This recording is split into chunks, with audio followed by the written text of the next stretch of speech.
Am'ty alarobia fahinambin'ny folo ny volana avrila ity. Ny rapsody famarinana an'io dia mitondra lohahevitra hoe fampitaovana ny olona masina. Ny teny fanokafana dia nalaina tao amin'ny Efesianina 4:4, 9:10 sy ny 12:10 mivaky toy izao zany amin'ny anaran'i Jesosy.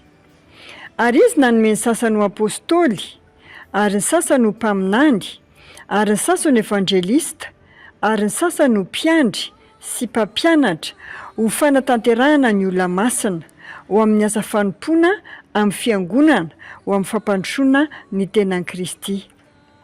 Ny apôstôly Paoly ao amin'ny Efesianina 4:4 dia miresaka momba ireo fanomezam-pahasoavana amin'ny asa fanompoana sokajy 5 ho fanatanterahana ny olona masina. Inona ny dikany hoe fanatanterahana ny olona masina? Tsara ny manamarika, fa tsy midika izany hoe manao ny olona masina ho tsara kokoa na ho tonga lafatra kokoa. Ny olona masina dia efa tonga lafatra.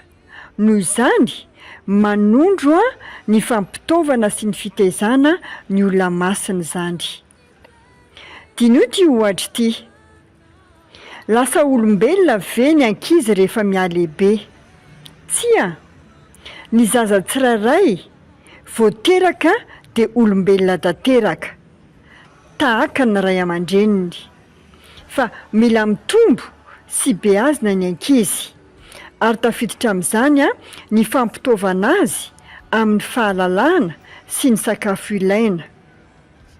Mandrapahatonga ny fitombony sy ny fampitaovana azy amin'ny fampahalalam-baovao marina, ny faharanitan-tsaina ary ny tanjaka dia tsy afaka mandray anjara feno amin'ny hetsika ataon'ny olon-dehibe izy ireo, na dia efa olombelona zato isan-jato aza.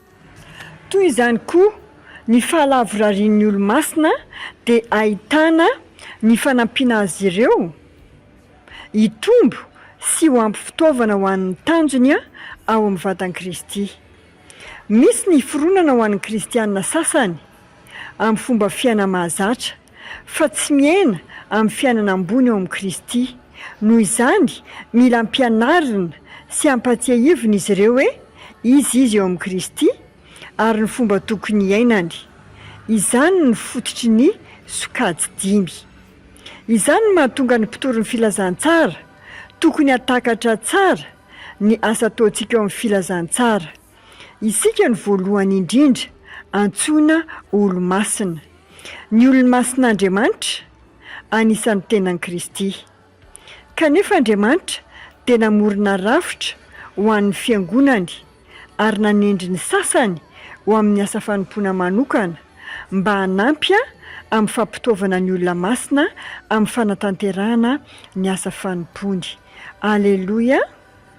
Manasanao amin'izao fotoana izao amerina ity vavaka izay ho tononoko manaraka ity ataovy amin'ny fonao rehetra.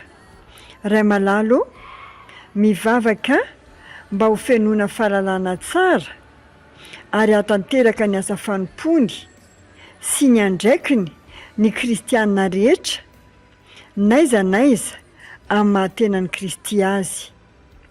Atanjahana amin'ny finoana sy ampiherezin'ny fanahy sy ny teny izy ireo mba hijoho tsara amin'ny fandresen-dahatra ny momba ny Kristy amin'ny anaran'i Jesosy.